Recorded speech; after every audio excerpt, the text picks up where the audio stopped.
नमस्कार दोस्तों, स्वागत है आपका स्टडी फॉर सिविल सर्विसेज में। फ्री वीडियो के लिए चैनल को तुरंत सब्सक्राइब कर लीजिए और नोटिफिकेशन को जरूर ऑन कर लेना। हमारा फ्री वाला टेलीग्राम ये वाला ग्रुप जरूर से जरूर ज्वाइन कर लीजिएगा। दोस्तों, हिस्ट्री का हमारा रिवीजन चल रहा था इस कंपाइलेशन पीडीएफ के माध्यम से, और यह जो श्रृंखला है ये इंग्लिश मीडियम की है। इसकी एक्सप्लेनेशन बाइलिंगुअल होती है। अगर आप हिंदी माध्यम वाली देखना चाहते हैं तो वह भी पैरेलल चल रही है। दोनों के वीडियोस प्लेलिस्ट में अवेलेबल है, आप चैनल पर सर्च करके देख सकते हैं। यह जो चित्र आपको दिख रहा है, ये फिगर आप देख रहे हैं, यह बुद्ध का है, ये तो आप जानते ही हैं। और पिछले वाले वीडियो में भी आपने इसे देखा था। वहां पर चर्चा हो रही थी भूमि स्पर्श मुद्रा की। तो भूमि स्पर्श मुद्रा की अवस्था में ये आइडल है और यह गुप्तकालीन है। यह जो मूर्ति आप देख रहे हैं ये गुप्त पीरियड की है। इसमें बुद्ध का जो राइट हैंड है वो जमीन की ओर है और जो लेफ्ट हैंड है वो इनकी गोद में रखा हुआ है। और इनकी आंखों की ओर जरा नजर डालिए, इसे जूम कर लीजिए। अब देखिए इनकी आंखें, देखिए ये आधी मुदी हुई अवस्था में है, यानी अधखुली आंखें हैं। और ऐसी आंखें कब होती हैं? जब आप घनघोर मेडिटेशन की अवस्था में होते हैं, यानी जब एकदम मेडिटेशन में आप डूब गए रहते हैं, तब ऐसा जो मुखमंडल है, आपका फेस है, वो बन जाता है। और बुद्ध इस समय एकदम गहरे ध्यान की अवस्था में है। ये ठीक उस समय की कंडीशन है जब ये सिद्धार्थ से बुद्ध में कन्वर्ट हो रहे थे। हो नहीं चुके थे बल्कि हो रहे थे, इनलाइटमेंट से ठीक पहले। और इसमें ये जो राइट हैंड है ये अनायास ही जमीन की ओर झुकता है और ये अर्थ को विटनेस के तौर पे बनाते हैं और वहां पर एक प्रतिज्ञा करते हैं, एक कसम खाते हैं। और वो कसम क्या है तो आइए देखते हैं। इसे जूम आउट कर लेते हैं, छोटा कर लीजिए, नहीं कट जाएगा। देखिए यहां वही दिया हुआ है कि इनका जो लेफ्ट हैंड है उसकी जो पाल्म है वो अपराइट नीचे की ओर जा रही है और माफ कीजिएगा वो उनकी लैप में है। और जो राइट हैंड है उसकी जो हथेली है या उनकी जो पूरी बाह है वो नीचे की ओर झुकी हुई है। ये चीज हम देख चुके हैं। इसमें एक जिक्र आया था कि मार नाम का एक डेमोन है, ठीक है, ये पीछे वाले वीडियो में जिक्र किया गया था। मार नाम का एक डेमोन है जो कि ट्राई करता है बुद्ध को बहकाने का, मतलब बुद्ध के ऊपर अटैक करने की कोशिश करता है, लेकिन बुद्ध उसके साथ युद्ध लड़ते हैं और विजयी होते हैं, ऐसा दिया हुआ है। अब यहाँ पर मार शब्द जो इस्तेमाल किया गया है ये असल में एक सिनोनिम्स है। और किसका सिनोनिम्स है? तो ये कामदेव का। कामदेव एक देवता थे, ये प्रेम के देवता थे। इन्हें एक तरह से गॉड ऑफ लव कहा जा सकता है। तो यहाँ पर ये प्रेम के देवता, ये डेमोन कहाँ से बन गए? डेमोन शब्द यहाँ पे बुरा है। अब बुद्धिज्म में इसका यूज किया गया है, लेकिन हिंदू धर्म में इनके लिए डेमोन कभी यूज नहीं किया जाता। डेमोन का मतलब खराब होता है, नेगेटिव होता है, आप जानते ही हैं। तो मार जो है वो इन्हें परेशान करते हैं। अब यहाँ पर बुद्ध यानी सिद्धार्थ जो है और कामदेव, इनके बीच में कोई हथियार लेकर युद्ध नहीं हो रहा है। ऐसा नहीं कि दोनों तरफ से तलवारें तनी हुई हैं और युद्ध का मैदान सामने बिछा हुआ है और दोनों तरफ सेना जो है वो युद्ध कर रही है, ऐसा कुछ नहीं है। ये मानसिक युद्ध है। यहाँ पर जो फाइट हो रही है या जो वार है वो मानसिक है, मेंटल है।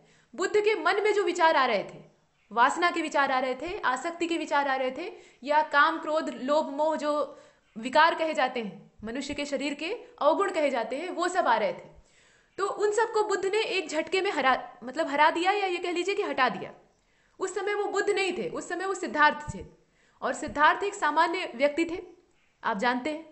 सिद्धार्थ कोई महापुरुष नहीं थे। महापुरुष वो तब बनते हैं जब वो घनघोर मेडिटेशन करके अंतिम में इनलाइटमेंट प्राप्त करते हैं। तो बुद्ध बनने से ठीक पहले उन्होंने ये सारे जितने भी अवगुण थे, जितने भी मानसिक विकार थे, उनको मन से एक झटके से हटा दिया। और इस प्रकार से इन्होंने इस मार को पराजित किया, जो कि यहाँ डेमोन के तौर पे रिप्रेजेंट किया गया है। लेकिन ये असल में डेमोन नहीं है। कामदेव के बारे में आप जानते हैं, ये रति के पति थे, मतलब रति इनकी पत्नी थी। कामदेव और रति दोनों यही काम करते थे, मतलब स्त्री और पुरुष के बीच में आसक्ति उत्पन्न करने का काम इनका था। दोनों के बीच में प्रेम जगाने का कार्य करते थे। ये जिसको भी बाण मारते वो प्रेम का फिर रोगी बन जाता था। तो ऐसा ही काम, ऐसा ही दुस्साहस इन्होंने शंकर जी के साथ भी किया था। भगवान शिव को इन्होंने अपना तीर मार दिया था। क्यों मारा था ये आप जानते ही हैं। माता पार्वती उस समय घनघोर तपस्या कर रही थी, लेकिन शंकर जी उनकी तरफ ध्यान ही नहीं दे रहे थे। वो सती माता की याद में विलीन थे, ध्यान मुद्रा में डूबे हुए थे। तो उनको ध्यान से जगाने के लिए और पार्वती जी की ओर आकृष्ट करने के लिए, ताकि माता पार्वती की सफलता, मतलब उनकी जो तपस्या है वो सफल हो जाए, इसलिए इन्होंने क्या किया, कामदेव ने पहले तो नृत्य किया, नाच दिखाया, नाच से इन्हें लुभाने का प्रयास किया। लेकिन शंकर जी तैयार नहीं हुए आंखें खोलने के लिए। तो उसके बाद ये धनुष अपना उठाते हैं और जो प्रेम रूपी बाण है वो उनके हृदय पर मार देते हैं।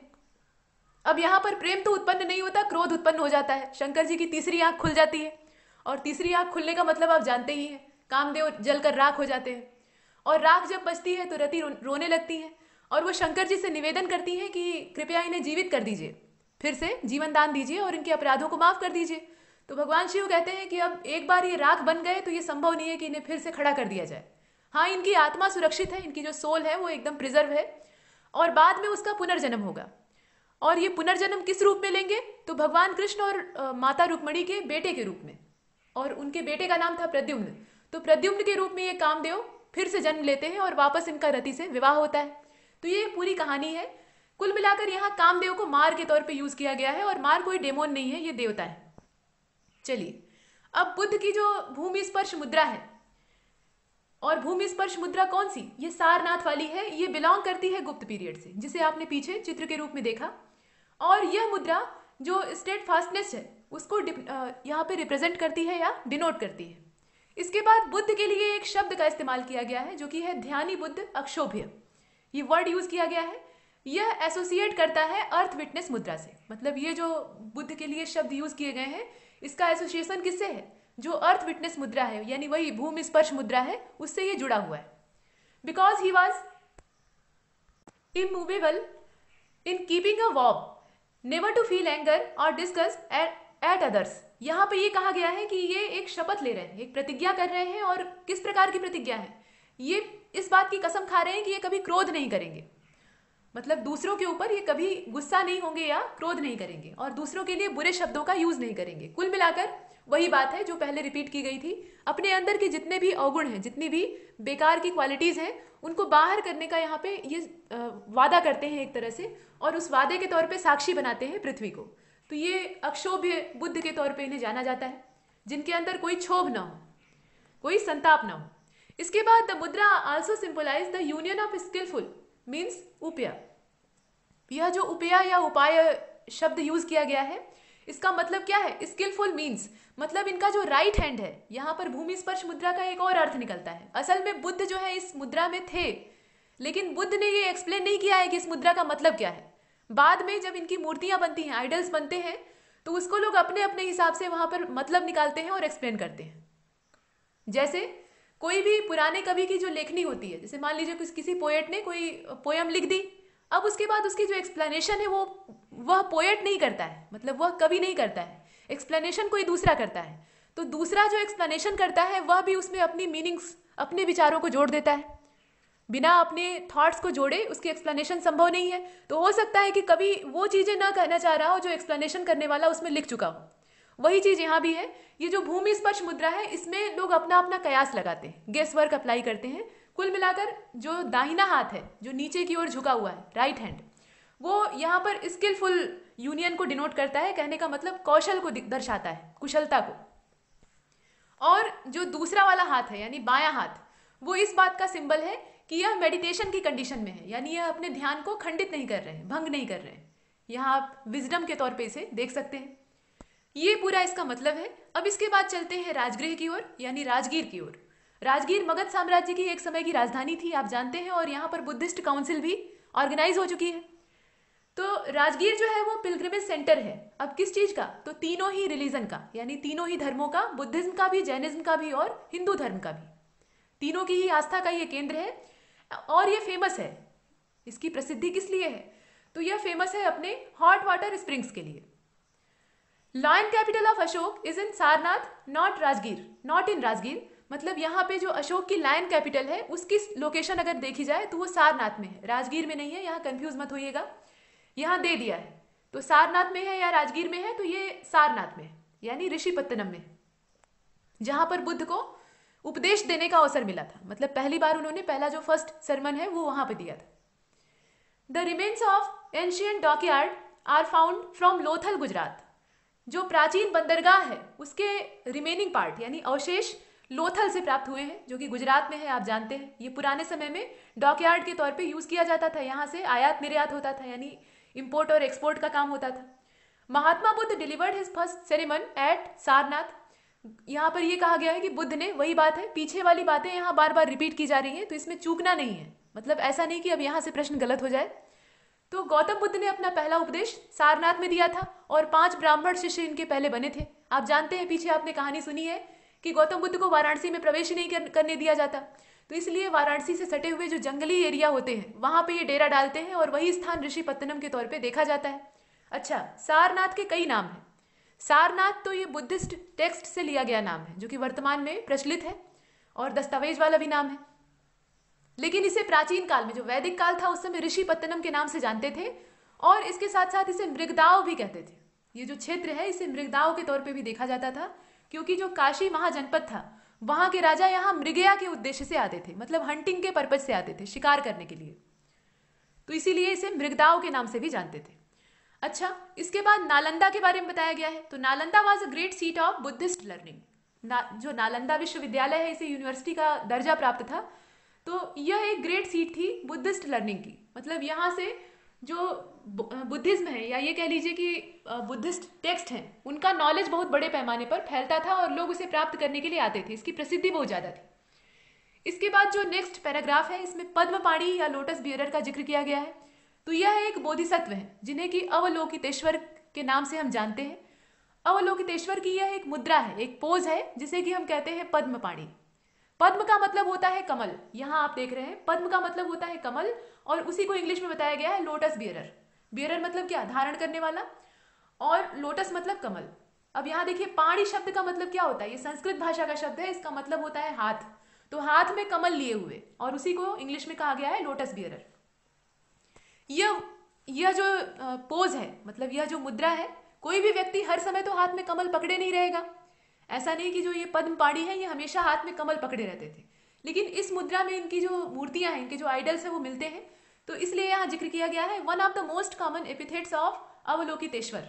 अवलोकितेश्वर का ये सबसे कॉमन एपिथेट के तौर पे देखा जाता है। और अवलोकितेश्वर जो थे वो थे कौन, तो the Bodhisattva of infinite compassion. ये बोधिसत्व थे, बोधिसत्व के तौर पे इन्हें आप जानते हैं। दिस स्कल्पचर स्टैंड इन अ त्रिभंग और ट्राइबेंट पोज।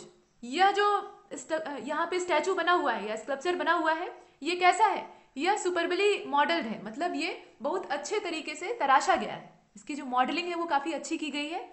और यह जो स्टैचू है या मूर्ति है यह त्रिभंग मुद्रा में है। त्रिभंग मुद्रा का मतलब होता है तीन जगह से बेंट हुआ, इसीलिए यहाँ कहा गया है ट्राइबेंट पोज। मतलब तीन जगह से ये जो इनका शरीर है वो मुड़ा हुआ है, झुका हुआ है। जैसे मान लीजिए यहाँ से ऐसे ऐसे और उसके बाद ऐसे, तीन जगह से ये मुड़ा हुआ है, तीन जगह से इसमें बेंट है। और इनके हाथ में कमल है इसलिए इन्हें पद्मपाणि के तौर पे देखा जाता है। ये कुछ बातें हैं। और इसके अलावा बोधिसत्व शब्द का मतलब बताया गया है। आपको ये याद रखना है कि ये जो लोटस बियरर का स्टैचू है या स्कल्पचर है यह पद्मपाणि का है। पद्मपाणि जो है ये अवलोकितेश्वर है, इनको एक बोधिसत्व के तौर पे हम जानते हैं। और इनका जो ट्राइबेंट पोज वाला ये स्कल्पचर है ये हमें दिखाई देता है। इसके बाद ये त्रिभंग मुद्रा आपको आगे भी देखने के लिए मिलेगी, ये अलग अलग मूर्तियों में स्पष्ट होती है। फिलहाल बोधिसत्व के बारे में कुछ जानकारी है तो यह एक लिविंग बीइंग होते थे, मतलब जीवित वस्तु होते थे। अब बोधिसत्व का मतलब ये कुछ भी हो सकता है। अब इसका मतलब ये नहीं कि सिर्फ मनुष्य ही, किसी भी जीव के रूप में बुद्ध का जन्म हो सकता है। बुद्ध जो है अपने पुनर्जन्म या पूर्व जन्म में किस रूप में रहेंगे ये इस बात पे डिपेंड नहीं करता कि वो मनुष्य ही होंगे, वो कोई भी जीव हो सकते हैं, बशर्ते वो लिविंग बीइंग होने चाहिए, यानी सत्व के तौर पे होने चाहिए। और बोधि शब्द जो है ये बुद्ध से लिया गया है, तो बोधिसत्व ऐसे बना हु एस्पायर टू इनलाइटमेंट। और यह जो रचना होगी यानी लिविंग बीइंग होगी ये इनलाइटमेंट को प्रोत्साहन देगी, यानी ज्ञान को फैलाने का काम यह भी करेगी। यानी बुद्ध जिस भी रूप में रहे उनका मेन पर्पज है इनलाइटमेंट यानी सच्चा ज्ञान, जिसे कि आप यहाँ पर बोधि के तौर पे देखते हैं। तो ये कुछ बातें हैं। और इसके अलावा जो महायान सेक्ट है, बुद्धिज्म में दो पार्ट है आप जानते हैं, हीनयान है और महायान है। तो जो महायान सेक्ट है या महायान ट्रेडिशन है उसमें बोधिसत्व को आदर्श के तौर पे इस्तेमाल किया जाता है, यानी एज ए आइडियल यहाँ पे ये देखते हैं। और इनका मुख्य काम क्या है, ये महायान संप्रदाय का मानना है, हीनयान वाले ही नहीं उतना भाव नहीं देते, हीनयान का दूसरा आइडियल है। यहाँ देख लीजिए बोधिसत्व को ये मानते हैं कि इनका मेन काम है इनलाइटमेंट देना, दूसरों में इनलाइटमेंट को स्प्रेड करना, और सिर्फ दूसरों में ही नहीं, पहले खुद प्राप्त करना और फिर दूसरों में फैलाना। और इसमें हिमसेल्फ भी लगा हुआ है और हर सेल्फ भी लगा हुआ है। इसका मतलब ये है कि ये स्त्री भी हो सकते हैं और पुरुष भी हो सकते हैं, मतलब ये नर भी हो सकते हैं मादा भी हो सकते हैं, जिंदा चीज होनी चाहिए बस। तो बोधिसत्व के रूप में यहाँ पर जो जेंडर डिफरेंस है वो नहीं दर्शाया गया है, ये अच्छी बात है। और महायान सेक्ट का ऐसा मानना है। ये बातें, तो यहाँ पर एक चीज और क्लियर होती है कि महायान सेक्ट जो है या महायान जो बुद्धिज्म की ब्रांच है वो खुले विचारों वाली है, उसमें जेंडर की जो इनइक्वालिटी है वो नहीं दिखाई देती। इसके बाद during the Buddhist period some of the most important centre of learning in India व नालंदा, विक्रमशिला एंड वल्लभी। मतलब कुछ जो ज्ञान के महत्वपूर्ण केंद्र हैं या शिक्षा के महत्वपूर्ण केंद्र आप इन्हें कह सकते हैं। शिक्षा का केंद्र क्या होता है? विश्वविद्यालय, विद्यालय या स्कूल होते हैं। तो यहाँ भी ये जो नालंदा, विक्रमशिला और वल्लभी है ये असल में स्कूल्स हैं, लेकिन कैसे? बड़े वाले। तो बड़े वाले स्कूलों को क्या कहते हैं? विश्वविद्यालय कहते हैं या महाविद्यालय कहते हैं। तो ये वही है। नालंदा, विक्रमशिला और वल्लभी ये बुद्धिस्ट एजुकेशन का या बौद्ध शिक्षा का महत्वपूर्ण केंद्र होते थे। यहाँ पर जो ज्ञान दिया जाता था वो कैसा होता था? बुद्ध का सिखाया हुआ होता था। मतलब बुद्ध ने जो कुछ कहा उसी के आधार पर यहाँ जानकारियां लोगों को दी जाती थी और इनकी महत्ता बहुत ज्यादा थी। यहाँ आप आगे देख लीजिए, these centres of learning were not only popular among different janpads from where student came to learning but also attracted students from abroad। यहाँ ये कहा गया है कि ये जो सेंटर्स होते थे जिसमें कि आप नालंदा, विक्रमशिला और वल्लभी को देख रहे हैं, ये सिर्फ देशी छात्रों में ही प्रसिद्ध नहीं थे। जो विद्यार्थी यहाँ पर आते थे वो सिर्फ देशज यानी जनपदों या महाजनपदों से ही नहीं आते थे बल्कि अब्रॉड से भी आते थे। और अब्रॉड में खास तौर पे जो साउथ ईस्ट एशिया है वहां से, साउथ ईस्ट एशियन जो कंट्रीज हैं जैसे कि चाइना, जापान और तिब्बत को आप देख रहे हैं, यहाँ से स्टूडेंट्स यहाँ पर पढ़ने के लिए आते थे। और इसमें से कुछ जो यूनिवर्सिटीज हैं, यूनिवर्सिटी के तौर पे तो इन्हें बाद में दर्शाया गया है, यहाँ पर एजुकेशनल सेंटर के तौर पे इन्हें देखिए। तो कुछ जो एजुकेशनल सेंटर है जो कि बुद्धिस्ट एजुकेशन को देते हैं या देते थे उस समय, उसमें तक्षशिला का नाम आता है और नालंदा का नाम आता है। ये एंजॉय करते हैं स्टेटस को, और ये स्टेटस किस चीज का है? यूनिवर्सिटी का है।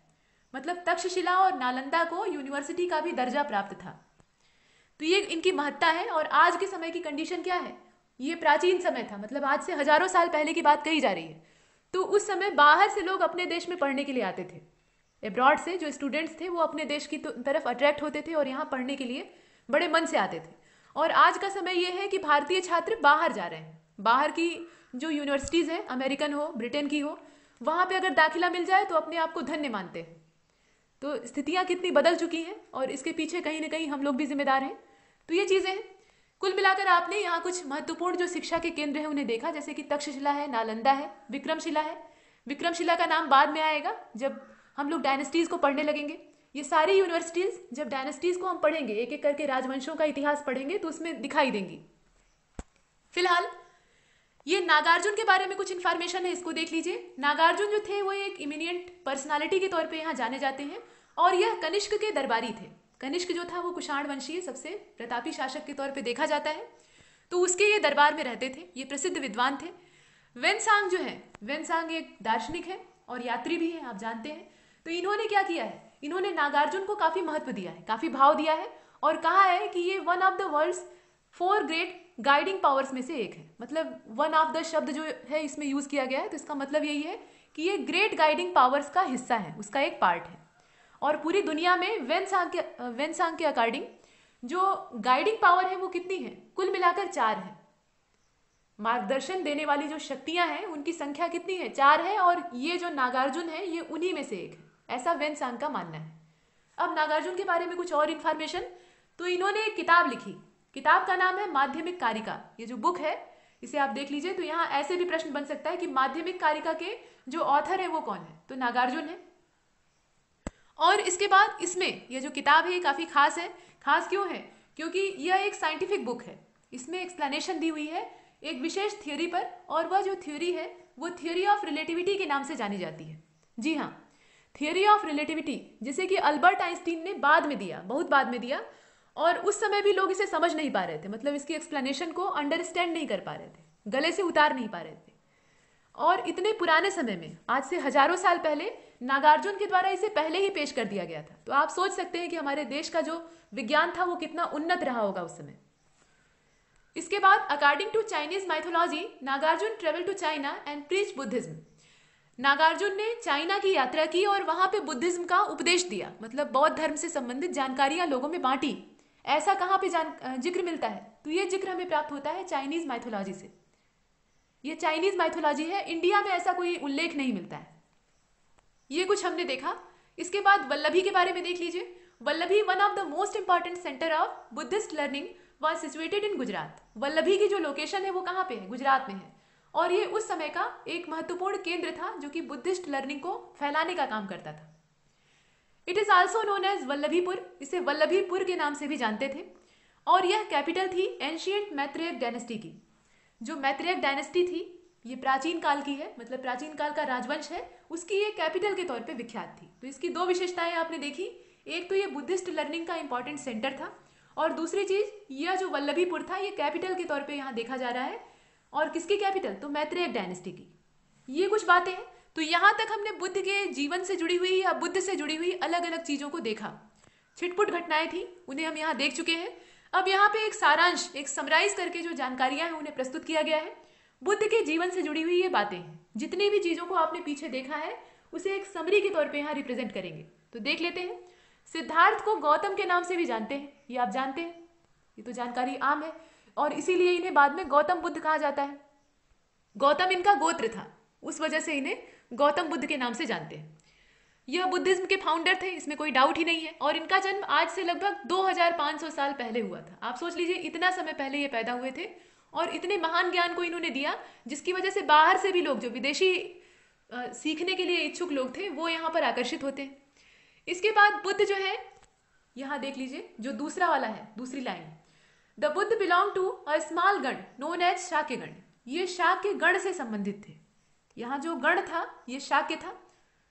आपने देखा कि शाक्य नरेश शुद्धोधन थे और उनके बेटे थे सिद्धार्थ। और यह जो गण था ये क्षत्रियों से संबंधित था, मतलब ये वर्ण से क्षत्रिय थे, क्षत्रिय राजकुमार थे, और इनका जो गण था वो शाक्य था। इसके बाद when he was young man he left the comforts of his home in search of knowledge. जब ये युवा थे, मतलब ये नौजवान थे, 29 वर्ष की इनकी अवस्था थी, मतलब युवा ही कहा जाएगा, तो इन्होंने अपने घर को छोड़ दिया। और इनको मतलब घर को त्यागने का उद्देश्य क्या था? घर को त्यागने का उद्देश्य था नॉलेज की प्राप्ति।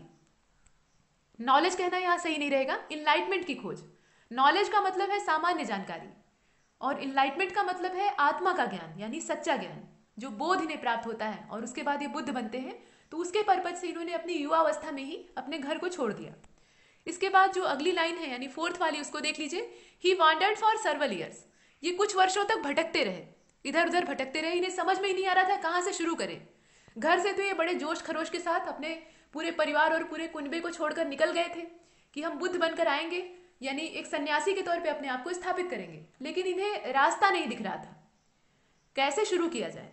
तो इसके चक्कर में ये सर्वल ईयर्स तक वांडर करते रहे, meeting and holding discussion with other thinkers. और अलग अलग विचारकों के साथ ये मिलते थे, उनके साथ बहस करते थे, मतलब वाद विवाद करते थे, और उससे नई चीजों को सीखते थे। आपने आलार कलाम और रुद्रक रामपुत्र इन सब का नाम सुना होगा, उनसे इनकी भेंट होती है, और उनकी जो विचारधाराएं हैं, उनकी जो जानकारियां हैं, उसे बुद्ध अपने अंदर अर्जित करते हैं, प्राप्त करते हैं, और उसी के आधार पे ये निष्कर्ष पे पहुंचते हैं कि हमें तपस्या करनी चाहिए, मतलब मेडिटेशन करना चाहिए, उसी के जरिए हम अपने आप को समझ पाएंगे। और अंत में वो वही करते हैं।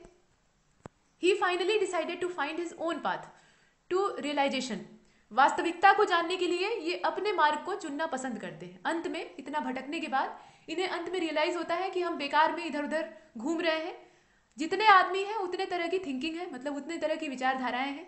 इसमें हमें अपनी एक स्वतंत्र जो विचारधारा है, अपनी एक स्वतंत्र जो सोच है, उसे डेवलप करना होगा। और इसी के चलते ये मेडिटेशन करना शुरू करते हैं। जो पीपल का वृक्ष है बोध गया में, बिहार में ये क्षेत्र है, वहां पे ये तप आरंभ करते हैं, और वहां पे इन्हें ज्ञान की प्राप्ति होती है। और जब इनलाइटमेंट इन्हें मिल जाता है तो उसके बाद ये बुद्ध कहलाते हैं। और बुद्ध शब्द का मतलब होता है वाइज वन, ये आपने देखा। उसके बाद ये सारनाथ पहुंचते हैं, मतलब वहां से जब उन्हें इनलाइटमेंट मिल जाता है, जैसे आप कुछ नया सीख लेते हैं, किसी किताब से आपने कोई नई जानकारी हासिल की, तो उसके बाद आपके दिमाग में ये विचार आता है ना कि किसी को अगर हम समझा देते तो काफी अच्छा रहता, इससे मेरा जो कॉन्सेप्ट है वो भी क्लियर हो जाता, और हम थोड़ा अपने ज्ञान का बखान भी कर लेते बढ़िया से। तो वही चीज बुद्ध के मन में भी आती है। बुद्ध थे तो एक इंसान ही ना, मतलब इनलाइटमेंट इन्हें मिल गया था, तो उसके बाद ये महान पुरुष बन गए थे, लेकिन एक मतलब इंसानी शरीर ही इनका था। और इस वजह से इनके मन में ये भाव आता है कि जो कुछ मैंने अपने मेडिटेशन के थ्रू जाना है उसे किसी को बताया जाए, किसी को उपदेश दिया जाए। और इसी के चलते ये शिष्य खोजने लगते हैं, मतलब किसी फॉलोअर को खोजने लगते हैं जो कि इन्हें फॉलो कर सके। कोई इन्हें फॉलो नहीं करता, सब लोग इन्हें झिड़क देते हैं, कोई इनकी बात मानने को तैयार ही नहीं होता है। जब आप किसी नई विचारधारा को लेकर सबके सामने आते हैं या समाज के सामने प्रस्तुत होते हैं, तो समाज इतनी आसानी से उसे गले से नीचे नहीं उतारता, उसमें दिक्कतें आती हैं। बाद में लोग आपकी बात को एक्सेप्ट कर लेंगे, लेकिन पहले उसमें कमियां निकालेंगे, मीन मेक खोजेंगे। वही चीज यहाँ भी हुई और अंत में ये बिहार से निकलते हैं। आप देख रहे हैं कि बोध गया वाला जो क्षेत्र है वो बिहार में है और बिहार से ये यूपी में आते हैं। यूपी में कहाँ? वाराणसी। लेकिन वाराणसी में और इनकी फजीहत होती है। क्यों होती है? क्योंकि वाराणसी यानी काशी उस समय का, जो कि एक महाजनपद भी था, वो विश्वनाथ जी का केंद्र था। यानी शैव मतावलंबी जो शैविज्म वहां पे था वो बहुत ज्यादा प्रबल था। इतना ज्यादा प्रबल था कि वहां के जो पंडित होते थे, मतलब विश्वनाथ मंदिर के जो पंडे होते थे, वो किसी और अनुयायी को, किसी और सेक्ट को मानने वाले को वहां घुसने ही नहीं देते थे। मतलब हिंदू धर्म की बात नहीं है, हिंदू धर्म में भी अगर अलग सेक्ट को आप मानते हैं, यानी आप अगर भगवान राम और विष्णु जी में भरोसा करते हैं, विश्वनाथ जी की आप पूजक नहीं हैं, तब भी आपको बनारस में एंटर नहीं करने दिया जाएगा। इस समय वैसी ही स्थिति थी। आपने तुलसीदास के बारे में सुन रखा होगा, तुलसीदास को वाराणसी में घुसने नहीं देते हैं और उनका जो ग्रंथ रहता है रामचरितमानस, उसको भी एक्सेप्ट नहीं करते हैं। वो तो बाद में जब विवाद बढ़ता है तो ये निर्णय लिया जाता है कि भैया विश्वनाथ मंदिर जो है पुराना वाला, उसमें ले जाकर सारी किताबों को, जितने ग्रंथ हैं मतलब शैविज्म से जुड़े हुए और रामचरितमानस, सबको एक साथ रख दो। सुबह जो सबसे ऊपर रहेगा वही श्रेष्ठ माना जाएगा। और करते क्या है काशी के पंडे कि जो रामचरितमानस है उसको सबसे नीचे दबा देते हैं और उसके ऊपर भारी भारी जो और वेद हैं, पुराण हैं, वो सब किताबें ले आकर रख देते हैं। अंत में दरवाजा बंद करके, यानी विश्वनाथ मंदिर का कपाट बंद करके ये लोग बाहर आ जाते हैं। सुबह जब पूजा के लिए फिर से खोला जाता है दरवाजे को, तो देखा जाता है कि रामचरितमानस सबसे ऊपर रखी हुई है। तो इससे उन लोगों को ये यकीन हो जाता है कि यही विश्वनाथ जी का निर्णय है और उसके बाद वहां से तुलसीदास को मान्यता मिलनी शुरू होती है और वो अपनी राम कथा स्टार्ट करते हैं। तो ये चीजें हैं।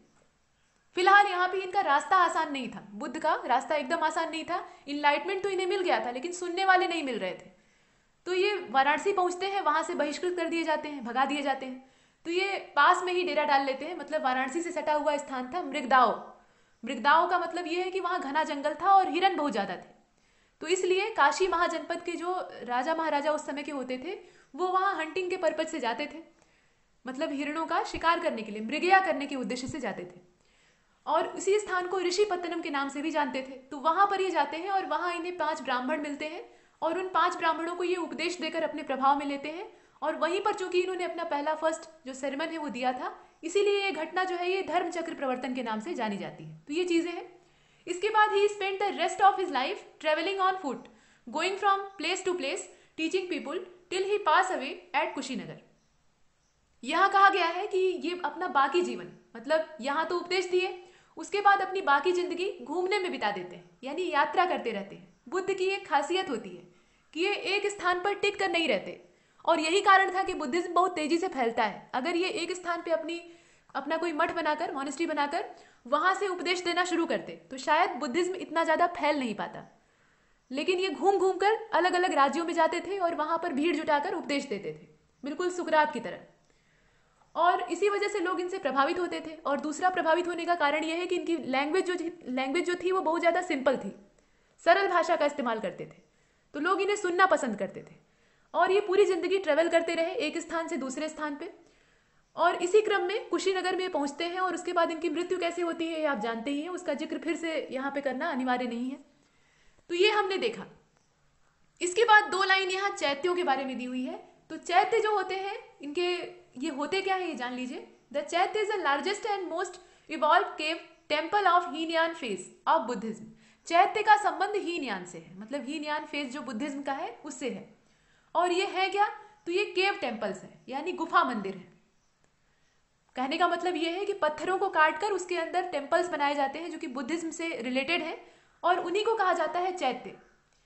और अगर चैत्य के उदाहरण के तौर पे आप देखना चाहें तो कार्ले का चैत्य है। ये जो कार्ले का चैत्य है ये पुणे डिस्ट्रिक्ट में है। पुणे डिस्ट्रिक्ट का मतलब क्या? महाराष्ट्र में है। ये चैत्य मंदिरों का बेहतर उदाहरण है और इनका संबंध बुद्धिज्म से था, और बुद्धिज्म में भी हीनयान सेक्ट से था, महायान से नहीं। इसके बाद बुद्ध की जो शिक्षाएं हैं इसे देख लीजिए। बुद्ध के बारे में हमने काफी देखा और बुद्ध ने अब सिखाया क्या ये जान लेते हैं। बुद्ध ने ये कहा कि पूरा जीवन, मनुष्य का जीवन सफरिंग से भरा हुआ है, यानी दुखों से भरा हुआ है। यहां पर सिर्फ और सिर्फ दुख है, कष्ट है। सफरिंग का मतलब क्या? कष्ट होता है। और अनहैप्पीनेस का मतलब होता है दुख यानी उदासी। तो अगर मनुष्य का जन्म आपने पाया है तो आप दुखी रहेंगे, इसमें कोई संदेह नहीं है, ये बुद्ध ने कहा। और उसके पीछे का कारण भी बताया। उन्होंने कहा कि जो डिजायर्स होती हैं, मतलब डिजायर्स नहीं, जो एक तरह से इलीगल कही जा सकती है, ऐसी डिजायर्स होती हैं वो आदमी को दुखी करती हैं। इच्छाएं सबके मन में होती हैं, ऐसा नहीं कि कोई मनुष्य जो है वो इच्छा से विहीन होगा, डिजायर से रहित होगा, ऐसा नहीं हो सकता। लेकिन अगर आप अपनी औकात से बढ़कर डिजायर को पालेंगे तो आप दुखी होंगे निश्चित रूप से, और हर आदमी ऐसा करता है। मूल आवश्यकता जो मनुष्य की है वो तो पेट भरना और तन ढकना ही है ना, और एक छत चाहिए आपको रहने के लिए, मतलब घर, वही रोटी कपड़ा और मकान वाला कॉन्सेप्ट। लेकिन उसको जुटाने के बाद, मान लीजिए आपके पास पैसा आ गया, आपने भोजन बढ़िया जुटा लिया, उसके बाद एक अच्छा मकान बनवा लिया और आपके पास बढ़िया पहनने के लिए कपड़े हैं, तब आपके मन में खुजली होगी कि एक गाड़ी होती, और गाड़ी रहेगी तो उसके बाद आप हवाई जहाज से ट्रेवल करना पसंद करेंगे, हवाई जहाज का आपको टिकट चाहिए। या बगल वाले पड़ोसी को देखकर जलेंगे कि वो जो है वो मुझसे ज़्यादा ऊंची बिल्डिंग तैयार करवा लिया है, या उसके कपड़े मुझसे अच्छे हैं, या उसका जो 4 व्हीलर है वो मुझसे ज़्यादा बेहतर मॉडल का है। इस प्रकार की जो भावनाएं हैं ना, ये इस तरह की डिजायर आदमी को परेशान करती है। वैसे तो डिजायर सबके मन में होती है, आपके मन में भी होंगी, मेरे मन में भी होंगी, सबके मन में होती है। तो ये जो डिजायर्स है ये दुखों का केंद्र है, और बुद्ध ने इसी के बारे में एक्सप्लेन किया है। और उनका ये कहना था कि मेरे जो बताए हुए रास्ते हैं, आपने पीछे ऑक्टागोनल पाथ और इसके अलावा जो नोबेल ट्रुथ थे उनके बारे में देखा है, तो इनके जो दिए हुए उपदेश है बुद्ध के, अगर उस पर चला जाए तो ये जो सफरिंग्स हैं इनसे मुक्ति पाई जा सकती है, इन दुखों से निवारण किया जा सकता है, और उसी अवस्था को कहेंगे निर्वाण। निर्वाण जो है वो जीते जी हासिल किया जा सकता है, और उसको पाने का तरीका क्या है, वही ऑक्टागोनल पाथ को आप फॉलो करिए। इसके बाद ये कहा गया है, यहाँ आप कुछ चीजें और देख लीजिए, which often can not be fulfilled, जो कि प्रायः कभी पूर्ण नहीं हो सकती। मनुष्य की जो डिजायर होती है ना, जो क्रेविंग और डिजायर होती है दोनों ही, ये कभी भी फुलफिल नहीं हो सकती। एक इच्छा आपकी कंप्लीट होगी तो दूसरी सामने आकर खड़ी हो जाएगी, दूसरी आपने कंप्लीट की तो तीसरी खड़ी हो जाएगी। अगर आप अपने मन को एकदम से खुला छोड़ देंगे घोड़े की तरह, मतलब बिना लगाम वाले घोड़े की तरह, तो वो भागने लगेगा और उसके भागने की कोई सीमा नहीं है। जैसे मान लीजिए आप सोच रहे होंगे कि आपके पास खूब सारा पैसा होता, अब खूब सारे का मतलब मान लीजिए आप सोच रहे होंगे कि आपके पास 1 लाख रुपया होता, 1 लाख रुपया मान लीजिए आपको मिल गया, तो उसके बाद आप करोड़ की इच्छा करेंगे, करोड़ के बाद आप अरब की इच्छा करेंगे, और उसके बाद पूरी दुनिया को खरीदना चाहेंगे। तो इच्छाओं का कोई अंत नहीं। वही चीज बुद्ध ने कहा, और बुद्ध ने यह भी कहा कि जब इच्छाओं का कोई अंत नहीं है, इन्हें फुलफिल नहीं किया जा सकता, तो इसका मतलब यह है कि इन्हें कंट्रोल करिए, इस पर नियंत्रण स्थापित करिए। और वही बुद्ध ने खुद भी किया था। जो इनलाइटमेंट इन्हें मिला उसमें इन्होंने सेल्फ कंट्रोल किया था, यानी आत्मनियंत्रण अपने ऊपर किया था। इसके बाद कुछ और चीजें हैं, यहाँ समटाइम्स लिखा हुआ है ना, यहां से देखिए, sometimes even if we got what we want we are not satisfied. वही चीज जो मैंने अभी बताई वही यहाँ कही गई है कि अगर कोई चीज हम चाहते हैं वो हमें मिल जाती है तो उसके बाद हम उससे ज्यादा बड़े की इच्छा करेंगे। जैसे मान लीजिए आप यूपीपीसीएस का एग्जाम दे रहे हैं, आपका एसडीएम के पोस्ट पे सिलेक्शन हो जाता है, तो उसके बाद आपके मन में आएगा कि अब हम यूपीएससी क्लियर करें, और यूपीएससी मान लीजिए आपने क्लियर कर लिया, उसमें आपको आईएएस की रैंक मिल गई, तो उसके बाद जब आप जॉब करने लगेंगे तो आपके मन में ये विचार आएगा कि एकदम जो हाई लेवल वाली इसकी पोजीशन है उस पर हम पहुंच जाए। तो इस तरह की जो इच्छाएं हैं वो कभी समाप्त नहीं होती, बुद्ध का यही कहना था। और देख लीजिए, the Buddha describe this as a thirst.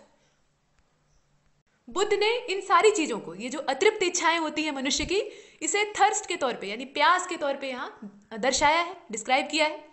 इसी को तन्हा या तृष्णा कहा जाता है। तृष्णा शब्द जो है ये इसी के लिए यूज किया जाता है।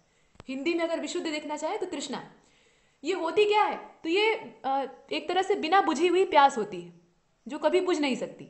और बुद्ध ने कहा कि इसे रिमूव किया जा सकता है, ये जितनी भी क्रेविंग है इसे हम रिमूव कर सकते हैं अगर कुछ इसमें मॉडिफिकेशन किया जाए तो, मतलब अपने विचारों को थोड़ा सा मॉडिफाइड कीजिए। और यह जो मॉडरेशन है इसे अगर हम इसको फॉलो करते हैं तो यहाँ पर ये सब कुछ संभव है, ऐसा बुद्ध का कहना था। अब जो शिक्षाएं हैं वो वही मॉडिफिकेशन है, उसको देख लीजिए। He also taught people to be kind and to respect the lives of others. इन्होंने शिक्षा दी लोगों को दयालु बनने की। बौद्ध धर्म जो है वो अहिंसावादी है, जैन और बौद्ध दोनों ही जो रिलीजन है उसमें अहिंसा को काफी महत्व दिया गया है। उसमें भी जो जैनिज्म है वो ज्यादा अहिंसावादी है, उसमें एकदम से मतलब जो छोटे छोटे कीड़े मकोड़े होते हैं उनको भी खाना वर्जित, यहाँ तक कि कुछ सब्जियों से भी जो जैन मतावलंबी हैं वो उसको खाने से परहेज करते हैं, क्योंकि ऐसा लगता है उन्हें कि ये जीव हत्या है। आपने देखा होगा कि कुछ जो जैन धर्म को मानने वाले पुराने ढर्रे के लोग हैं वो मुंह पे सफेद पट्टी बांधे रहते हैं। तो ऐसा क्यों? क्योंकि उनका ऐसा मानना है कि वायु में जो हवा है उसमें छोटे छोटे सूक्ष्म जीव घुले हुए हैं और वो उनके मुंह में प्रवेश कर जाएंगे, इससे उनका जो धर्म है वो भंग हो जाएगा। इस प्रकार की चीजें, और भी उसका कई पर्पज होता है। तो जैनिज्म जो है वो ज्यादा अहिंसावादी है, लेकिन बौद्ध धर्म भी कम नहीं है। तो बुद्ध ने यहाँ यही कहा कि मनुष्य को दयालु बनना चाहिए और हर प्रत्येक जो जीवित चीज है, जो प्रत्येक लिविंग थिंग है, उसकी भी उतनी ही रिस्पेक्ट करनी चाहिए, उसका भी उतना ही आदर करना चाहिए। हालांकि उस समय जो समाज था, जिस समय बुद्ध का जीवन काल था, उस समय का समाज काफी ज्यादा विकृत हो चुका था। हिंदू धर्म में बहुत सारी बुराइयां थी और उसी बुराई में से एक थी बलि प्रथा। बलि दी जाती थी, उसमें इंसानों की भी बलि होती थी, पशुओं की भी बलि होती थी। मतलब अहिंसा जो थी वो पूरी तरह से व्याप्त हो चुकी थी और उसी को हटाने का, उसी को रिमूव करने का काम इन्होंने किया। ये चीजें हम देखते हैं इसमें, इंक्लूडिंग एनिमल्स। ये देख लीजिए, यहाँ जो बलि प्रथा थी उसका विरोध किया गया। एनिमल्स को एकदम सामान की तरह ले जाकर हाथ पैर बांधकर बलि चढ़ा देते थे। आपने अश्वमेध यज्ञ का नाम सुना है? तो उसमें होता क्या था, राजा पहले एक घोड़ा छोड़ता था, उसके गले में या मस्तक पे एक चुनौती बंधी हुई होती थी कि इसको जो रोकेगा वो राजा से युद्ध करेगा। और राजा अपना यज्ञ का सामान तैयार करके राज्य में इंतजार करता था। उसके जो सैनिक या सेना नायक होते थे वो घोड़े को लेकर अलग अलग राज्यों में घूमते थे और जो घोड़ा पकड़ता था उसको उस आर्मी के साथ युद्ध करना होता था। अंत में जब पूरा अभियान सफल होता था और वो घोड़ा वापस अपने राज्य में आता था तो उसी घोड़े को तुरंत मार दिया जाता था और उसकी चर्बी से हवन किया जाता था और वही कहलाता था अश्वमेध यज्ञ। मेध का मतलब होता है वसा या चर्बी और अश्व मतलब होता है घोड़ा। तो इस प्रकार से एक निरीह पशु को एक वैभव के प्रतीक के तौर पे यूज किया जाता था और वहां पर उसकी बलि चढ़ा दी जाती थी। और ऐसी न जाने कितनी बलियां होती थी। आपने पंच पशु यज्ञ और इस प्रकार के नरमेध यज्ञ, मतलब विभिन्न प्रकार के यज्ञों को आपने देखा है। तो ये जितने भी यज्ञ थे ये अहिंसक थे, माफ कीजिएगा हिंसक थे। और हिंसावादी होने की वजह से उस समय बहुत ज्यादा मार काट व्याप्त हो गई थी। तो उन सब का यहाँ विरोध किया गया है, इसीलिए कहा गया है including animals. He believe that the result of our action called karma, whether good और bad, affect us both in this life and the next. Buddha ने यहाँ पर वही, मतलब इस जन्म और अगले जन्म की बात कही। इन्होंने कहा कि जो हमारे कर्म होते हैं, हमारे जो एक्शंस होते हैं वो संचित होते हैं, उनका कहीं ना कहीं संचय होता है और वो जो परिणाम है, चाहे वो अच्छे कर्म हो या बुरे कर्म हो, उसका जो परिणाम है वो हमें इस जन्म में या हमारे अगले जन्म में मिलता ही मिलता है। यानी हम अपने कर्मों से मुंह नहीं मोड़ सकते। अगर आपने किसी के साथ बुरा किया है तो भविष्य में आपके साथ बुरा होगा, ये मानकर चलिए। ऐसा बुद्ध का कहना था। ये कुछ बातें। इसके बाद बुद्ध ने और भी कुछ बताया। इन्होंने जो कुछ भी बताया उसमें सिंपलिसिटी थी। क्यों? क्योंकि ये ऑर्डिनरी पीपल की जो लैंग्वेज होती थी उसमें उपदेश देते थे, यानी प्राकृत भाषा में। इनके जो उपदेश होते थे वो प्राकृत लैंग्वेज में होते थे, जिसे कि आम जनजीवन समझ सकता था और इस वजह से ये काफी ज्यादा पॉपुलर होते हैं। So that everybody could understand this message, मतलब प्रत्येक व्यक्ति जो था वो इनके मैसेज को समझ सकता था। संस्कृत में अगर ये उपदेश देने लगते तो कोई समझ नहीं पाता, मतलब कम लोग समझते। तो इसी वजह से इन्होंने स्थानीय भाषा जो थी, मतलब तत्कालीन जो जनजीवन की भाषा थी पाली, उसमें उपदेश दिया। ये कुछ बातें। तो यहां तक हमने बुद्ध की शिक्षाओं से जुड़ी हुई कुछ चीजें देखी और हमने जाना कि बुद्ध किस प्रकार की बातें हमसे कहना चाहते थे, क्या सिखाना चाहते थे। तो इस वीडियो लेक्चर में इतना ही और तब तक के लिए नमस्कार।